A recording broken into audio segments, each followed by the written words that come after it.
자, 오늘도 하나님의 은혜와 역사하심이 여러분과 함께하기를 축복합니다. 아멘. 여러분, 프란체스코라는 수도성이 있었습니다. 그 수도성의 고민은 뭐냐면 내가 어떻게 예수님의 사랑을 가난한 자, 특히 나 환자에게 보여줄까였습니다. 아무리 가난한 자를 돕고 또 나 환자를 도와도 그 마음에 정말 그 사람을 사랑할 수 있는 마음이 없는 거예요. 그래서 열심히 기도했습니다. 열심히 기도하는 중에 갑자기 누가 똑똑똑 하고 노크를 하는 거예요.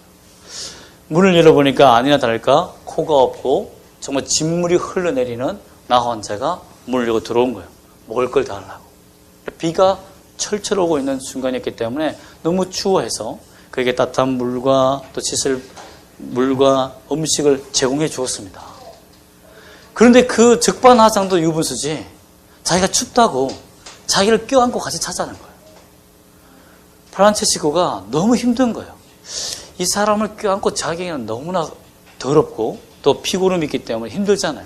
그래서 싫은 마음이지만 자기가 수도성이고 예수 믿는 사람이니까 껴안고 잡니다. 아침에 일어났어요. 그런데 그 거지가 없는 거예요. 이상하다. 자기도 침대에 누워있지 않는 거예요. 기도하면서 그냥 무릎 꿇고 자고 있었던 거예요. 그런데 아름다운 향기만 그 집에 풍성하게 가득 차 있었습니다. 그때 깨달았습니다. 아, 예수님이 나에게 오셨다 가셨구나. 자신의 인생의 모든 것을 버리고 내가 주를 위해서 따라갔더니 주님이 내게 찾아오셔서 예수님의 마음을 심어주셨구나. 나는 세상의 것을 잃었지만 예수를 얻은 사람이 되었구나. 여러분, 세상의 모든 것을 잃었지만 하나님을 소유하는 사람, 예수를 소유하는 사람이 되시기를 예수님의 이름으로 축복합니다. 아멘. 그런데 오늘 본문에 보면 하나님을 잃어버린 사람들이 나옵니다. 엘리 대제사장의 두 아들인 홈리와 비나스입니다. 그들이 블레셋 전투로 말미암아서 언약궤를 잃어버리는, 하나님의 언약궤를 잃어버리는 심각한 사태에 빠집니다. 어떠한 일이 있었냐면 갑자기 블레셋 군대가 쳐들어옵니다. 그때에 4,000명이 이스라엘 민족이 죽는 처절한 비참한 패배를 경험합니다. 이때에 홈리와 비나스가 유명한 설교를 합니다. 하나님의 언약궤를 가지고 오라는 거죠. 여러분, 타락하고 있는 백성 중에도 타락한 영적 지도자도 위대한 일을 행할 수 있습니다. 자신이 모르는 것뿐이죠. 하나님 없이 위대한 일을 행하는 거예요. 하나님의 언약궤를 가지고 오라고 합니다. 사람들이 4,000명이 죽어서 패배감에 빠지셨습니다. 이젠 전쟁에서 죽었구나라는 생각이 빠졌습니다. 그때 홈리와 비나스가 한 행동은 하나님의 언약궤를 가지고 옴으로 말미암아서 하나님이 우리와 함께 계시다는 것을 보여줍니다. 야, 하나님이 우리와 함께 계셔. 하나님은 우리의 전쟁의 신이시기 때문에, 우리의 선택한 하나님이기 때문에 반드시 승리하게 하실 거야라는 헛된 희망과 헛된 비전을 그들에게 심어줍니다. 타락해도 사기를 일으킬 수 있고 타락해도 하나님의 은혜를 보여줄 수 있습니다. 이것이 심각했다는 겁니다. 이것을 본 블레셋 군대들은 하나님의 언약궤가 들어오는 것을 보고 두려워 떱니다. 당연하죠. 오늘 말씀에도 보면 애굽의 신이 왔다. 애굽에서 출애굽시킨 신이 왔다. 그 역사를 알고 있는 그들이 두려워서 떨었다고 되어 있어요. 당연합니다. 한 번도 자기들이 경험해 보지 못한 일이다. 그들이 언약궤를 가지고 온 일이 없었기 때문이죠. 항상 사사를 통해서 하나님이 사사에게 힘을 주고 능력을 주어서 그들이 패배했지 여호와 하나님이 직접 나타나는 일은 없었단 말이에요. 언약궤가 동원되는 일은 한 번도 없었단 말입니다. 그런데 그 일이 일어나니까 너무 무서워서 벌벌 떠는 역사가 일어납니다. 이스라엘 진영은 어떻습니까? 한번 카메라를 한번 촬영해 보세요. 어떤 일이 났을까요? 블레셋 군대가 4,000명을 죽인 이후에 하나님의 언약궤가 나타나서 벌벌 떠는 모습을 보고 이스라엘은 축제가 된 거죠. 사기가 올라간 거예요. 할 수 있어. 우리는 하나님이 함께 하시니까 할 수 있어. 라는 이런 믿음을 갖게 된 거죠. 그러나 그것이 다 헛된 믿음인 것을 몰랐다는 겁니다. 왜죠? 타락했잖아요, 그들이. 지금 하나님을 이용하고 있다는 것을 모르는 거죠. 하나님을 철저히 이용하고 하나님을 주인 삼은 것이 아니라 하나님이 나의 종이며 전능하신 하나님이라는 것을 믿지만 알지만 그 하나님은 나의 종인 거죠. 우리를 위해서 일하는 신이지 내가 그 사람 밑에서 섬기는 종이 아닌 겁니다. 이러한 시대에 홈리와 비나스와 그 백성들에게 하나님은 무엇을 알려주었을까요? 왜 언약궤를 빼앗기게 했을까요? 여러분, 오늘날 그리스도인들 사는 거 보십시오. 나는 예수를 믿는다, 나는 그리스도이다 하면서 주일 한날에 복을 받기 위해서 예배를 드립니다. 그러나 6일간의 삶은 하나님 없는 삶을 합니다. 하나님을 잃어버린 삶을 살아요. 한 날만 하나님 있는 것처럼 삽니다. 그것이 우상숭배입니다. 여러분, 그것이 금송아지를 쌓는 거예요. 내가 하나님을 섬기는 것이 아니라 나에게 축복 주는 하나님을 만들어 놓고 섬기는 거죠. 내가 일생을 다 타락하게 살아도 하나님은 나에게 복 주실 거야. 왜? 헌금했으니까. 하나님이 하라는 대로 했으니까. 그것이 하나님 없는 예배다라는 것입니다. 홈리와 비나스의 죄가 뭡니까? 하나님의 헌물을 강탈하고 성전을 회막에서 섬기는 여자들과 잠자리를 같이 하며 타락한 지도자였어요. 그 타락한 지도자가 백성들을 타락시켰음에도 불구하고 그들이 회개하지 않습니다. 그 전쟁에서 4,000명이 죽는 전쟁이 있었지만 결단코 회개하지 않고 하나님을 이용하는 언약궤를 가지고 옵니다.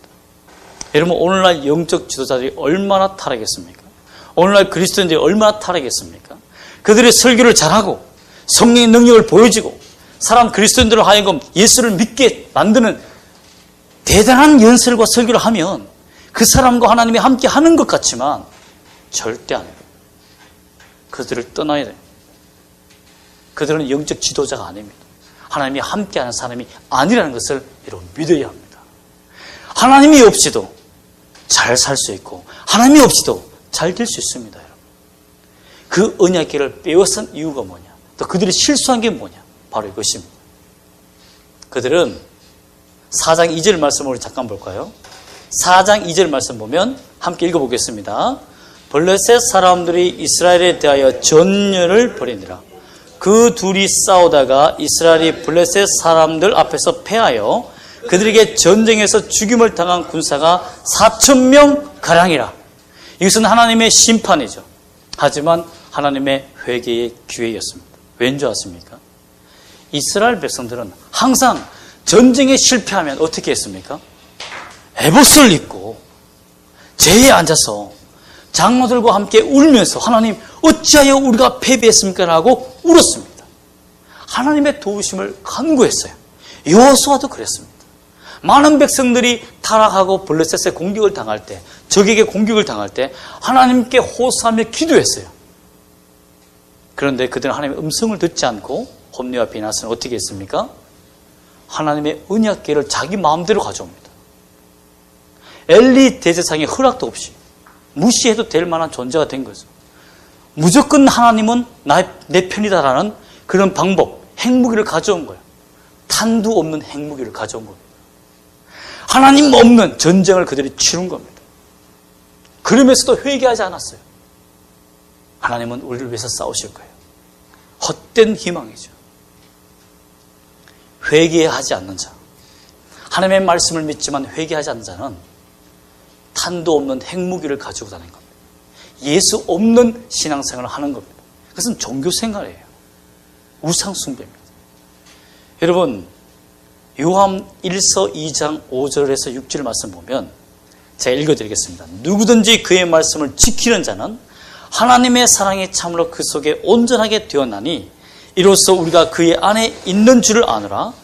그의 안에 산다고 하는 자는, 예수 안에 산다고 하는 자는 그가 행하시는 대로, 예수가 행하시는 대로 자기도 행할지니라. 여러분, 이 말씀은 어떤 말씀의 해석이냐면 요한 사도가 썼잖아요. 요한복음에 보면 요한복음 15장 7절 말씀에 이런 말씀이 있습니다. 너희가 내 안에 거하고 내 말이 너희 안에 거하면 무엇이든지 원한 대로 구하라. 그리하면 이루리라. 여러분, 사람들이 이렇게 말합니다. 아, 나는 예수를 믿으니까 무엇이든지 구하면 이루겠지. 근데 요한 1세에서 그는 주석하기를 그것은 너가 하나님 말씀을 들었으면 행해야지. 그것이 예수 안에 사는 거야 라는 겁니다. 예수를 믿는다라고 고백하면서 예수의 말씀대로 살지 않고 예수님이 행한 대로 살지 않는 것은 예수 안에 거한 자가 아니라는 거예요. 무엇을 구해도 얻지 못한다는 것입니다. 그런데 거기에서 하나님 앞에 복 달라고 구하는 것은 그것이 바로 기복신앙이고 그것이 바로 우상숭배요 하나님을 이용하는 것입니다. 거기에서 벗어나야 되는 거예요. 만약에 우리 한국교회가 하나님을 이용하는 예배를 통해서 하나님께 복을 받기 위해서 하나님을 이용하는 것을 멈추지 않는다면, 즉 삶의 회개가 없다면 우리는 예수 믿는 사람이 아닐 수도 있습니다. 아니면 부끄러운 구원을 받을 수 있어요. 불 가운데서 구원을 받는 부끄러운 구원을 받을 수 있습니다. 여기서 돌아서는 우리가 되기를 소망합니다. 아멘. 여러분, 하나님께서 8절과 10절 말씀 보면 기가 막힌 일이 나옵니다. 홈리와 비나스의 전쟁을 하나님께서 도우셨습니까? 안 도우셨어요. 그들을 버리십니다. 그런데 어떻게 버린 줄 아십니까? 8절과 10절에 보면 블레셋의 위대한 장수가 명장이 나오게 만듭니다. 지금 모든 사람이 하나님의 언약궤가 왔기 때문에 두려워요. 이젠 졌다라는 것을 인정하고 패배 중에 있습니다. 여러분, 영화 중에서 명량이라는 이수신 장군의 영화를 본 적이 있습니까? 저는 본 적은 없지만 그 한 토막의 얘기를 들어보니까 이런 장면이 있더라고요. 적군이 사람들을 죽여서 배에 목을 달아서 배를 그 이수신 장군이 있는 쪽에다가 몰고 오니까 사람들이 다 두려워하는 겁니다. 거부성도 불에 타니까 너무 두려운 거예요. 그때 이수신 장군이 뭐라고 말하는지 아십니까? 이 두려움을 이길 수만 있다면, 이 두려움을 이용해서 그들이 사기가 다시 일어날 수 있는 일이 있다면 우리는 전쟁에서 이길 수 있다. 그런데 그 오늘 블레셋 명장이 하나님께서 놀라운 통창을 내어주시고 그에게 그 백성들의 마음을 일으킬 수 있는 말을 주심을 말미암아 적이 사기가 살아나는 일이 생깁니다. 그게 뭡니까? 우리가 애굽의 신의 종이 되겠느냐? 우리가 종으로 삼았던 저들의 종이 되겠느냐? 우리 자녀들이 종이 되어서 죽겠느냐? 차라리 우리가 죽음으로 우리가 여기서 없어지는 것이 낫지 않겠느냐? 저들의 종이 될 바에 죽자라는 말을 합니다. 그러니까 적들이 불붙듯이 마음이 일어납니다. 그래, 죽음으로 우리가 우리의 자녀들을 종에서 해방시키죠. 두려움을 사기로 일으키는 일이 역사 속에 일어나고 맙니다. 하나님의 계를 가지고 핵폭탄을 가져왔다라고 믿었던 그들은 오히려 하나님이 적진에 사기를 부어줌으로 말미암아서 3만 명이나 되는 어마어마한 도시가 사라져버리는, 한 나라가 사라져버리는 패배를 당하게 됩니다. 하나님을 이용하는 자는 반드시 망합니다. 그전에는 잘 살았죠. 하나님의 심판이 오기 전까지는 사기도 충만하고 믿음이 있는 척했으며 행복하게 살았어요. 하나님의 재물을 훔쳐서 부자가 되고 성적으로 타락하면서 인기가 있고, 그러나 그것이 한순간에 몰락할 때는 아무도 말릴 수 없었다는 겁니다. 왜? 가슴을 찢고 회개하는 하나님의 시간을 그들은 잃어버렸다는 거예요. 눈물로 회개하는 시간을 잃어버렸다는 거죠. 4,000명이 죽었으면 내 죄가 그렇다라고 통곡하며 애통하며 눈물 흘리며 하나님 도와달라고 회개하고 돌아갔어야 되는데, 그들은 그 회개의 시간을 재치로 넘기면서, 위기의 시간을 재치로 넘기면서 헛된 희망을 불어주는 지도자가 되어 백성들을 더 죽게 만드는 타락의 결과를 보셨다는 겁니다. 여러분 예수를 믿으십니까? 예수님 하나님 이용하십니까? 우리가 어떤 사람이 되어야 되겠습니까? 우리가 하나님을 믿지 않고 타락하면 적이 더 강성해집니다. 왜? 사람의 막대기를 사용하여서 자기 백성을 치시는 하나님을 우리가 만나기 때문입니다. 그것이 은혜라는 것을 알지 못하면 우리는 갑자기 멸망하는 악인의 멸망에 동참할 수밖에 없다는 것입니다. 또한 하나님께서 그들이 의지하던 언약궤를 빼앗습니다. 11절 말씀 우리가 다시 살펴보면 하나님의 궤는 어떻게 됐습니까? 빼앗겼고 됐습니다. 왜 하나님의 궤가 빼앗기는 안타까운 일이 납니까? 하나님의 궤는 시온자가 있어서 하나님이 임재하시는 곳 아닙니까? 하나님이 스스로 전지전능하지만 능력 없는 신으로 변해버리십니다. 하나님을 이용하는 자들에게는 그들이 하나님이 되어주지 않는 것입니다. 나중에 여러분 우리가 다음 주에 살펴보겠지만 하나님 스스로 탈출합니다. 아무런 인간의 도움도 없이도. 그러나 하나님이 이용하는 자에게는 나는 너 하나님이 아니야 라고 선포하시는 하나님을 보게 된다는 거죠. 우상 숭배를 멈추게 하는 겁니다. 이스라엘 백성들아 보아라.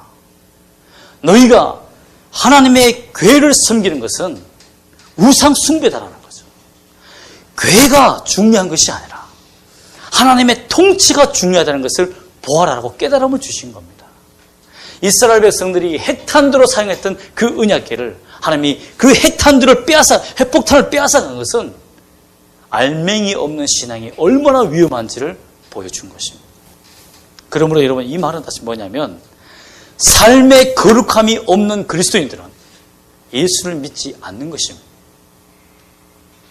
거룩한 삶의 행동이 없이 그 열매가 드러나지 않는 삶을 사는 사람들이 하나님의 영광을 보지 못한다는 것입니다. 무서운 말입니다. 우리는 두려움으로 떨림으로 구원을 이루어야 됩니다. 우리는 구원을 받았다라고 이미 받은 것을 우리가 믿지만 그것을 잊어버리고 사도 바울처럼 잊어버리고 표대를 향하여 내 달려갈 길을 완주해야 합니다. 그것이 믿음입니다. 결국 하나님이 원하시는 것은 무엇입니까? 나는 너의 주인이다. 난 너의 종이 아니다는 것. 나 전능하신 하나님의 이 능력은, 이 성령의 능력은 너를 배부르게 만들고 너를 행복하게 만들고 너를 웃게 만들기 위한 이용하는 사치품이 아니라는 거예요. 도구가 아니라는 거예요. 나는 너를 구원하고 너를 건지며 너를 지배하고 너를 통치하여서 하나님의 나라로서 하나님의 자녀로서 너가 나의 나라를 이루기를 선포하기를 원하는 전능하신 주인 되신 하나님이라는 것을 알기를 원하신다는 겁니다. 이 믿음을 소유하기를 소망합니다. 결국 그들이 어떻게 파멸합니까? 그들은 거짓으로 잘 살았습니다. 엘리 제사장은 15절 말씀 잠깐 볼까요? 우리 4장 15절 말씀. 엘리 제사장이 나이가 몇 살입니까? 그때에 엘리의 나이가 98세라 그의 눈이 어두워서 보지 못하더라. 98세까지 산 것이 복입니까? 복이 아닙니까? 근데 그에게는 복이 아니었습니다. 구약 성경에서는 장수가 축복입니다. 하나님이 주신 축복이에요. 그러나 하나님을 이용하고 영적으로 타락하며 범죄하며 하나님의 언약궤를 신실하게 지키지 못한 자의 인생의 98세는 저주의 인생이라.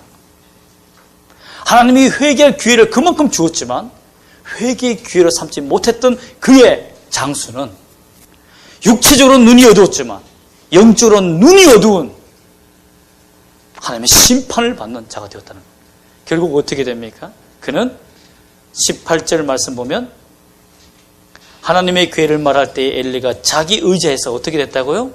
뒤로 넘어져 문 곁에서 목이 부러져 죽었다. 사사였습니다. 대제사장이었습니다. 통치자의 의자를 말합니다. 그 통치자의 의자에 앉아서 몸이 비대하고 뒤룩뒤룩 살이 쪄서 나는 통치한 사사라고 교만한 그 목을 하나님이 부러뜨렸다는 것입니다. 끌어내렸다는 것. 너는 나의 사사가 아니다. 너는 나의 영적 지도자가 아니다. 나의 은혜와 나의 나라를 선포할 자가 아니다라고 하며 누가 끌어내리십니까? 하나님이 끌어내렸다. 절대 장수는 복이 아닙니다. 하나님과 함께함이 복입니다. 여러분 또한 우리가 8절과 9절에서 살펴보았지만 하나님의 백성이 타락했을 때 4,000명이 죽고 3만 명이 죽는 것이 오히려 은혜임을 알아야 됩니다. 그 절망감이 은혜임을 알아야 됩니다. 내가 죄를 깨달을 수 있는 기회가 은혜임을 우리는 믿어야 합니다.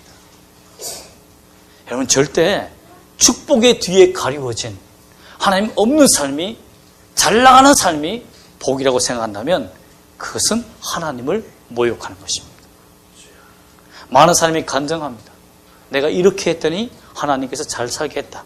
그러나 그 뒤에 사람들은 전부 다 부패되고 타락한 길로 갑니다. 그것은 하나님을 모욕하는, 하나님의 은혜를 짓밟는 것입니다. 여러분 21절을 보면 한번 읽어볼까요? 어떠한 저주를 선포하느냐. 이르기를 영광이 이스라엘에서 떠났다 하고 아이 이름을 이가봇이라 하였으니 하나님의 교회가 빼앗겼고 그의 시아버지와 남편이 죽었기 때문이며, 비나스의 아내가 아들 이가봇을 낳으면서 이스라엘을 저주하면서 죽습니다. 하나님의 영광이 떠났다는 거죠. 이것은 무엇입니까? 너희가 하나님의 영광을 임하도록 우리 백성을 이끌지 못했다는 거예요. 영적 지도자들이, 그리스도인들이 이 교회가 타락하는 이 교회를 붙들지 못하고 회개시키지 못하고 진정한 복음의 역사, 부흥의 역사를 일으키지 못하고 하나님의 영광이 이 나라에서 떠나도록 만들었다는 거예요. 피눈물 나는 눈물을 성도가 흘린 겁니다. 하나님의 심판이 임했을 때, 여러분 주님이 재림이 왔을 때 저 영적 지도자를 따랐더니, 아니 저 사람이 저 형제를 따라갔더니 내가 망했다, 하나님을 믿는 일이 아니었고 하나님을 배반하는 일이었다고 한다면 얼마나 고통스럽겠습니까? 저 그리스도를 따라다니며 그것이 맞다라고 기뻐하며 행복하게 살며 나중에 주님이 왔을 때 아니야라고 한다면 얼마나 슬프겠어요. 우리는 주의 말씀을 지키고 주의 말씀을 행하고 거룩한 백성으로 사는 일에 목숨을 걸들어 이끄는 지도자를 따라가야 됩니다. 그리고 여러분 그런 사람이 되어야 하는 것입니다. 이것은 전쟁입니다. 여러분. 지금은 전쟁 시대입니다. 영적 전쟁입니다.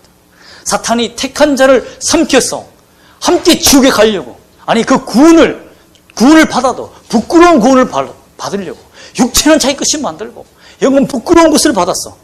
구원을 받아도 상이 없는 자를 만들기 위해서. 여러분 얼마나 혼탁한 시대입니까? 우리가 정신 차리지 않으면 우리의 믿음이 썩은 물을 담은 댐과 같습니다. 여러분 믿음의 행함은 파이프입니다.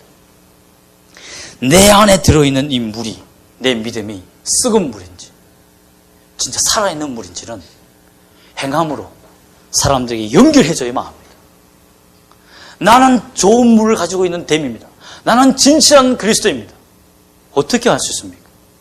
그 사람의 행함으로 아는 것입니다. 행함을 보며 아는 거예요. 야고보서 2장 26절에서는 무엇이라고 말합니까? 영혼 없는 몸이 죽음같이 행함이 없는 믿음은 죽었다라고 선포하고 있습니다. 이것을 우리가 믿어야 합니다. 이것을 믿어야 합니다. 나는 그리스도인이라는 것을 보여주려면 반드시 많은 사람에게 저 사람의 행함을 보고 믿음이 있다는 것을 확증할 수 있도록 해줘야 되는 것입니다. 여러분 사도 바울이 바나바를 만나서 그들을 제자 훈련시켜서 1년 동안 가르쳤을 때 비로소 안디옥 교회가 사람들을 통해서 그리스도인이다, 예수에 미친 사람이다, 예수에 속한 사람이다, 예수의 종이다라고 선포하지 않습니까? 우리는 내가 예수인이라는 것을, 그리스도인이라는 것을 사람들이 말하도록 만드는 믿음의 역사에 있기를 예수님을 축복합니다. 우리가 가장 무시하는 가수가 누굽니까? 립싱크 가수입니다. 나는 가수다, 많은 부류의 명곡, K-팝에 나오지만 그들은 자기의 진성을 사용합니다. 자기 목소리를 사용해요. 하지만 가짜 가수들은 CD 틀어놓고 기계음을 조작해서 아름다운 소리를 냅니다. 다 속습니다. 그들이 진짜 가수인 줄 알아요. 여러분 성경책 들고 거룩한 말을 하며 거룩한 말을 선포하고 또한 내가 하나님 앞에 헌금을 많이 하고 예배를 진실히 들으며 눈물 흘리며 예배한다고 진실한 그리스도인입니까? 아닙니다. 내 삶 속에서, 내 현장에서 내가 그리스도인임을 진성으로 드러내는 가수처럼 예수의 믿음을 보여주는 그리스도인이 진짜라는 것입니다. 그러므로 그러한 그리스도인이 되십시오. 그리고 한 주 동안 예수를 묵상하는 시간이 있었으면 좋겠습니다. 매일 아침마다 새벽마다 일어날 때 먼저 눈을 비비고 세수를 하기 전에 먼저 앉아서 내 가슴에 묻는 질문을 시작했으면 좋겠습니다. 너는 예수를 믿니? 예수를 이용하니? 너의 직업과 너의 삶 속에 너는 하나님을 예배하는 자니? 아니면 예수를 이용하여서 잘 되고자 하는 자니? 한번 내 가슴에 묻고 시작하기를 원합니다. 그리고 또 물어보십시오. 내가 그리스도임을 선포할 때가 어디인가? 내가 직장에서, 내 가정에서 언제 예수 그리스도를 나타내야 될까? 언제나 준비하며 내 마음을 중심을 잡는 그런 믿음의 준비를 하는 시간을 갖기를 소망합니다. 이것이 하나님을 이용하지 않는 믿음의 삶인 것입니다. 내가 주인 삼은 것, 내려놓는 삶, 나를 주인, 나를 종으로 부르시고 그리스도의 종으로 나아가는 삶. 여러분, 야고보는, 예수님의 동생 야고보는 처음에는 동생이었습니다. 그러나 야고보서를 기록할 때 그는 뭐라고 고백하지 아십니까? 그리스도의 종이라고 고백합니다. 예수는 나의 주인이십니다라고 고백합니다. 나의 형이 아니라 나의 메시아요, 나의 구원주요, 나는 그의 종이라고 고백합니다. 이러한 고백을 통해서 삶 속에 행함으로, 믿음은 행함으로 증명받는다는 서신서를 쓴 것처럼 여러분도 많은 사람에게 나는 그리스도인이요, 그리스도인임을 증명하는 내 삶을 보여줌으로 복음이 전파되는 역사가 있기를 예수님의 이름으로 축복합니다. 아멘. 기도하겠습니다.